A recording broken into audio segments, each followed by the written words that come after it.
Rajahmundry వియ్యల్పురంలో multipurpose stadium నిర్మాణానికి MLA Adireddy శ్రీనివాస్తో కలిసి MP Purandeswari శంకుస్థాపన చేశారు. కేంద్ర ప్రభుత్వ అరీనా పథకంలో 13.76 కోట్లతో స్టేడియం నిర్మాణం చేపట్టారు. ప్రధానిగా మోదీ సరికొత్త రికార్డు నెలకొల్పిన సమయంలో శంకుస్థాపన చేయడంపై సంతోషం వ్యక్తం చేశారు పురంధేశ్వరి. అభివృద్ధి విషయంలో కూటమి ప్రభుత్వ చిత్తశుద్ధిని ఈ శంకుస్థాపన తెలియజేస్తుందన్నారు ఎమ్మెల్యే ఆదిరెడ్డి శ్రీనివాస్.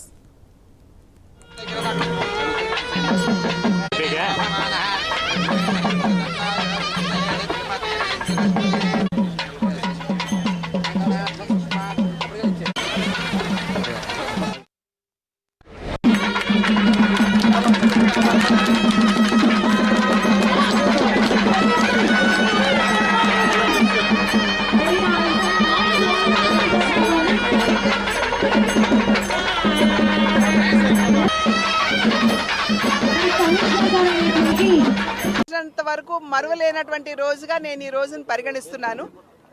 ఎందుకంటే నరేంద్ర మోడీ గారు ప్రజలు ఎన్నుకోబడినటువంటి ప్రధానిగా దేశానికి అత్యధిక కాలం పరిపాలన అందించినటువంటి ప్రధానిగా నరేంద్ర మోడీ గారు ఇవాళ చరిత్రకెక్కారు. జవహర్లాల్ నెహ్రూ గారు 4398 రోజులు ప్రధానిగా వారు వ్యవహరిస్తే నరేంద్ర మోడీ గారు ఈ రోజుతో 4399వ రోజు ఇవాళ పరిపూర్ణం చేసుకుంటున్నారు. వారు ప్రధానిగా దేశానికి చేసినటువంటి సేవ మనందరికీ తెలుసు. అవినీతి రహిత పాలన, దృఢమైనటువంటి నిర్ణయాలు తీసుకోగలిగినటువంటి నాయకత్వం, దీనికి తోడు దేశానికి సుపరిపాలన.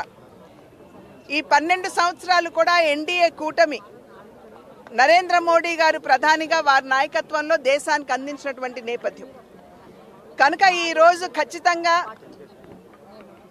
మరువలేనటువంటి రోజు. అటువంటి ఈ రోజున రాజమహేంద్రవరానికి సంబంధించినటువంటి ఒక అద్భుతమైనటువంటి అభివృద్ధి కార్యక్రమం.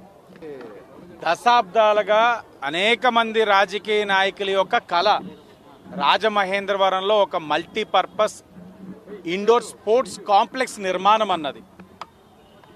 వారందరి యొక్క కళని ఈ రోజున నెరవేర్చింది కూటమి ప్రభుత్వం. గౌరవ ఎంపీ అమ్మ దగ్గుబాటి పురంధేశ్వరి గారి యొక్క సహకారం, కేంద్ర ప్రభుత్వం నుంచి ఖేలో ఇండియా ద్వారా వచ్చిన నిధులతో, రాష్ట్ర ప్రభుత్వం ఇచ్చిన సహకారంతో ఈరోజు రాజమహేంద్రవరంలో ఫేజ్ 2 ఏదైతే ఫేజ్ 2 కాంప్లెక్స్ అరీనా 2కి శంకుస్థాపన చేయడం జరిగింది. 13,76,00,000 విలువ చేసే దాన్ని ఈ రోజున ఎంపీ గారు, నేను శాసనసభ్యుడిగా, మున్సిపల్ కమిషనర్ రాహుల్ మీనా గారు, అలాగే నా కూటమి కుటుంబ సభ్యులు అందరం కూడా శంకుస్థాపన చేసుకున్నాం. దానితో పాటు అరీనా 1 ఏదైతే ఉందో 28 కోట్లు కూడా రాష్ట్ర ప్రభుత్వం ఒక సహకారంతో టెండర్లో ఉన్నాయి. అది కూడా ఒక 2